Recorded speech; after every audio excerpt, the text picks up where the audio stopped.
My name is Debbie Hunter. I was born in England, just outside of London, and moved around multiple times until I was 16 years of age. As time went on, my mother disappeared. She ran away when I was 15, and my baby sisters were 3 and 1, and we all went into foster care. And my dad couldn't put things together quickly enough for us to be able to look after us at that point, so we went into temporary foster care. And my dad would come down and see us every week. And he was killed in a car accident whilst coming down to visit us, so we got stuck there on a more permanent basis. And I had to make a decision at that point whether I stayed in England. My aunt in Canada wrote to me and said, "You have a home here if you'd like to come." So I made the big decision that was pretty hard leaving the little ones, but they seemed to be doing so well. So I came to Canada just before my 17th birthday. I ended up landing a nice job with one of the stockbrokers on Bay Street, and I worked there for many years until I met Chris. And yeah, we married in 1978, and I had my first child in 1981, Matthew. My second child, Claire, was born in 1984. Matthew and I were very close. Matthew was, he was a bit of a mummy's boy. We could read each other's minds. I knew what he wanted, what he needed. He knew what I wanted. We got along tremendously well. We laughed together, we had fun together. He got very sick very quickly. We'd been away on holiday and we came home, probably came home Monday or Tuesday, and Thursday he was complaining of having a stomachache. And Friday I sent him to the doctors because he was still complaining, and he went to the doctor, and had he done blood work at that point he would have discovered that he had the beginnings of pancreatitis, but he didn't. And he went into the hospital Saturday and he died Sunday. It was devastating. There was nothing that could have ever been worse than losing a child. I mean, we were really close.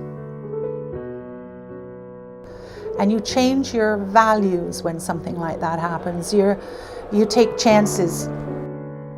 So we bought the farm and we moved up here, and it was a really good thing. It changed our focus. It got us doing something different. It kept us extremely busy. But sadly, just not long after we moved in here, my husband got sick.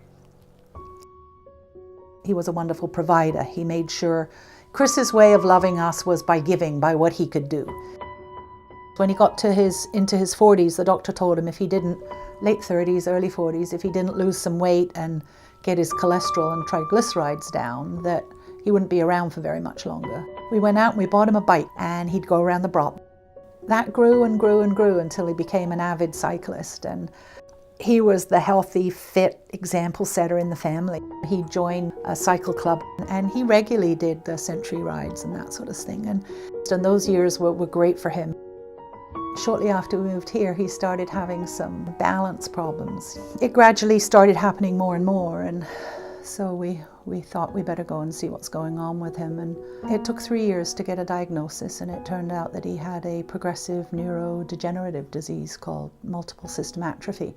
And gradually he got to the point where he couldn't walk anymore, and he couldn't, so we got him a power wheelchair, and so we had everything we needed in here. I promised him right from the very beginning that I would take care of him for as long as I was safe and he was safe. I said, I'll take care of you right the way through.